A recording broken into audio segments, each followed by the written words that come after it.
What's up, everyone? I am quite late to this. I do apologize for meaning to do this, but from here on out, the rest of the NFL season and the college football season, I'll be doing my picks.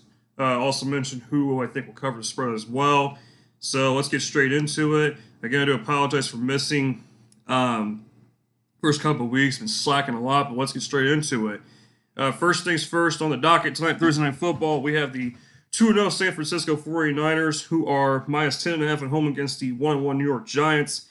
I got San Francisco to win, but Giants will probably cover the spread. Honestly, this is a tricky one, honestly, because Giants got momentum at the end of the last game, so it's a tricky one there.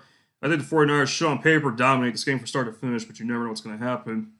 Next game up, we have the 1-1 Cleveland Browns, who are minus 3.5 at home against the 1-1 Tennessee Titans. Browns lost Nick Chubb for the year. They have some injury problems, but Tennessee is kind of an offense that was sputtering, and then they did some good things at the end of the Chargers game. I still like the Browns here in this matchup. It's going to be a low-scoring dogfight. I think the Browns win a tough one at home. I think they win and cover the spread. That's a tough one, though. I'm not sure, but I'll lean towards the Browns covering. Next up, we have the 1-1 Detroit Lions, who are minus 3 at home against the 2-0 Atlanta Falcons. Detroit was up 5 for they were favored 5 earlier in the week. Now they're favored 3. I'm not laying 3 points to Detroit. I mean, it is a field goal, but whatever.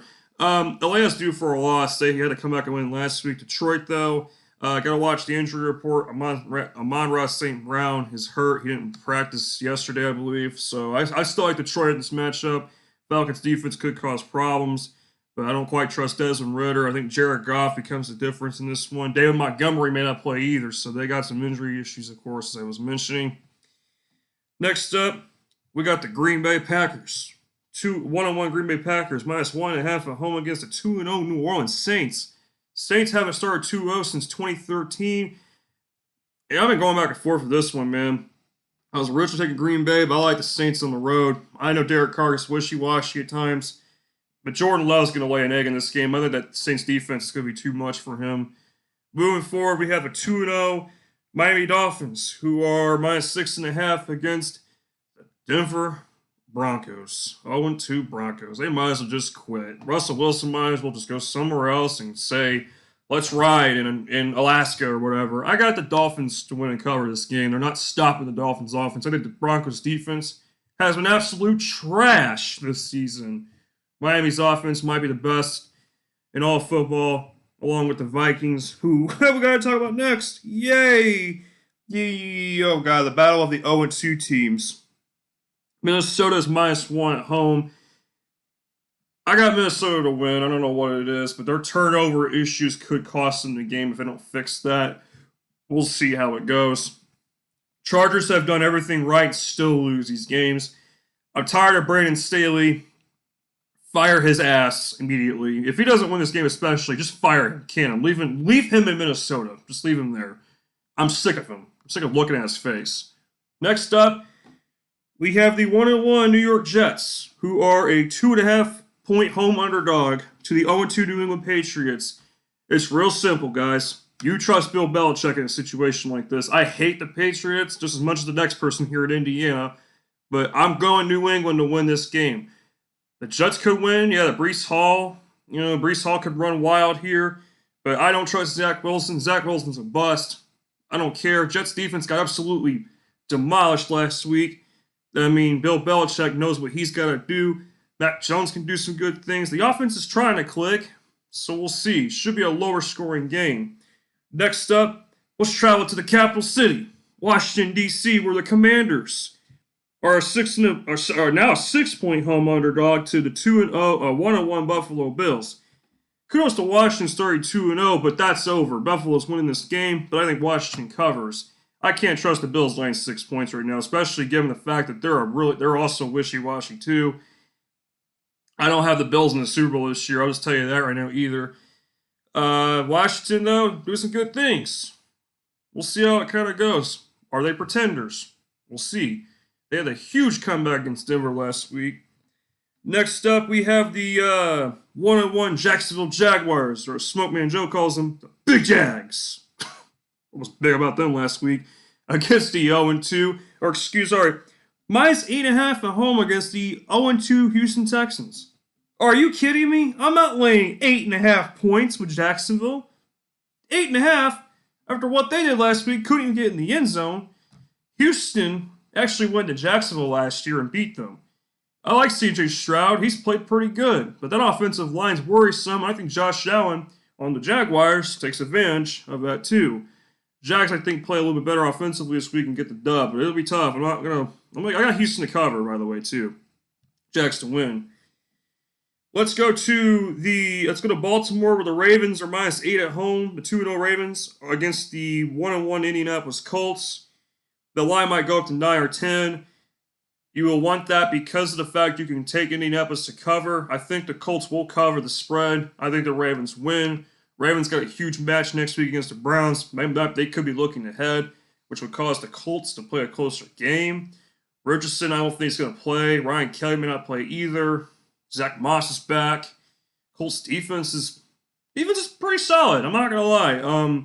We'll see how it goes, but the Ravens have a list of injuries too already, so it's worrisome.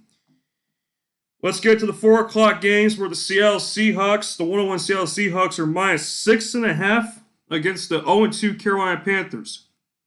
I don't care if Carolina is an 0-2 ball club. I'm not laying 6.5 points with Seattle and Geno Smith. Let's get real here, folks. I don't lay points with Seattle when they're favored like this. And by the way, Carolina actually walked into Seattle and beat them by like 10-13 last year. I don't remember the final score, but they beat them by double digits last year. Keeping on the injury report for this game, too, because Seattle had 9 guys that didn't even practice yesterday because of the injuries. And Bryce Young's hurt.